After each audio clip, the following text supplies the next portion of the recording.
আজি কেইবাদিনৰ পৰা আমি চেষ্টা কৰি আছিলোঁ যে অবৈধভাৱে কিছুমান গাড়ীত সুৰা সৰবৰাহ হৈ থাকে বুলি। আমি সেই সূত্ৰে খবৰ পাই আজি কেইদিনমানৰ পৰা চেষ্টা কৰি আজি পুৱতি নিশা নগাঁও সদৰ ডিমৌ অঞ্চলত আমি গাড়ী এখন ৰখাই পেলাই আমি সোধ-পোছ কৰোঁ আৰু তালাচীৰ বাবে আমি লৈ আহোঁ। তাৰপিছত আমি যে বস্তুখিনি আঁতৰাই পেলাই আমি চোৱাত গম পালোঁ যে তাত আপোনাৰ সুৰা প্ৰায় 160 কেছমান আপোনাৰ মেঘালয়ৰ প্ৰস্তুত কৰা সুৰা।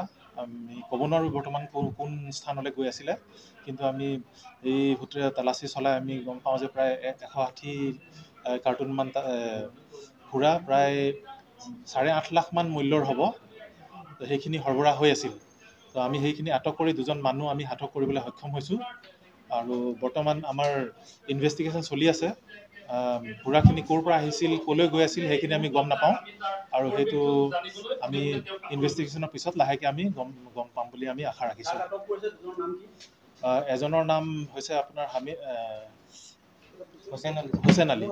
হুছেইন আলী আৰু ইজন তেওঁ কলা আৰু বোবা কি আছিলে আছাবুল হয়। সুৰাখিনি তেওঁলোকে গুৱাহাটী পথে আহি আছিলে আৰু তেওঁলোকৰ যিখিনি বয় বস্তু নি আছিলে আপোনাৰ মেট্ৰেছ আছিলে আৰু প্লাইবৰ্ড আছিলে। তো সেইখিনি মণিপুৰলৈ গৈ আছিলে। তাৰ তলত তেওঁলোকে সুৰাখিনি লুকুৱাই আনিছিলে। মণিপুৰলৈ গৈ আছিলে বুলি আমি ধাৰণা কৰিছোঁ। হয়, কিমান মান হ'ব পৰিমাণটো আপোনাৰ 160 কেছ, 160 কাৰ্টুন, প্ৰায় 8.5 লাখ টকা হ'ব আমাৰ অসমৰ মূল্য হিচাপে। হয়, মেঘালয় হয়, মেঘালয়ৰ সুৰা। আজি কেইবাদিনৰ পৰা আমি চেষ্টা কৰি আছিলোঁ যে অবৈধভাৱে কিছুমান গাড়ীত সুৰা সৰবৰাহ হৈ থাকে বুলি।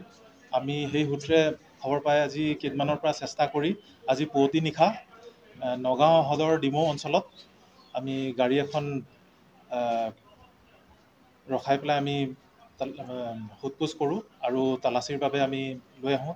তাৰপিছত আমি যে বস্তুখিনি আঁতৰাই পেলাই আমি চোৱাত গম পালোঁ যে তাত আপোনাৰ সুৰা প্ৰায় 160 কেছমান আপোনাৰ মেঘালয়ৰ প্ৰস্তুত কৰা সুৰা। আমি ক'ব নোৱাৰোঁ বৰ্তমান কোন স্থানলৈ গৈ আছিলে, কিন্তু আমি এই সূত্ৰে তালাচী চলাই আমি গম পাওঁ যে প্ৰায় 160 কাৰ্টুনমান সুৰা প্ৰায় 8.5 লাখমান মূল্যৰ হ'ব। তো সেইখিনি সৰবৰাহ হৈ আছিল।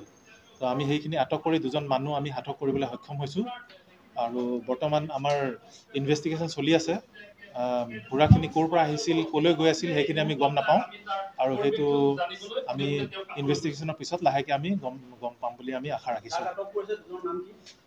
এজনৰ নাম হৈছে আপোনাৰ হুছেইন আলী আৰু ইজন তেওঁ কলা আৰু বোবা কি আছিলে আছাবুল হয়। সুৰাখিনি তেওঁলোকে গুৱাহাটী পথে আহি আছিলে আৰু তেওঁলোকৰ যিখিনি বয় বস্তু নি আছিলে আপোনাৰ মেট্ৰেছ আছিলে আৰু প্লাইবৰ্ড আছিলে। তো সেইখিনি মণিপুৰলৈ গৈ আছিলে। তাৰ তলত তেওঁলোকে সুৰাখিনি লুকুৱাই আনিছিলে। মণিপুৰলৈ গৈ আছিলে বুলি আমি ধাৰণা কৰিছোঁ। হয়, কিমান মান হ'ব পৰিমাণটো আপোনাৰ 160 কেছ, 160 কাৰ্টুন, প্ৰায় 8.5 লাখ টকা হ'ব আমাৰ অসমৰ মূল্য হিচাপে। হয়, মেঘালয় হয়, মেঘালয়ৰ সুৰা।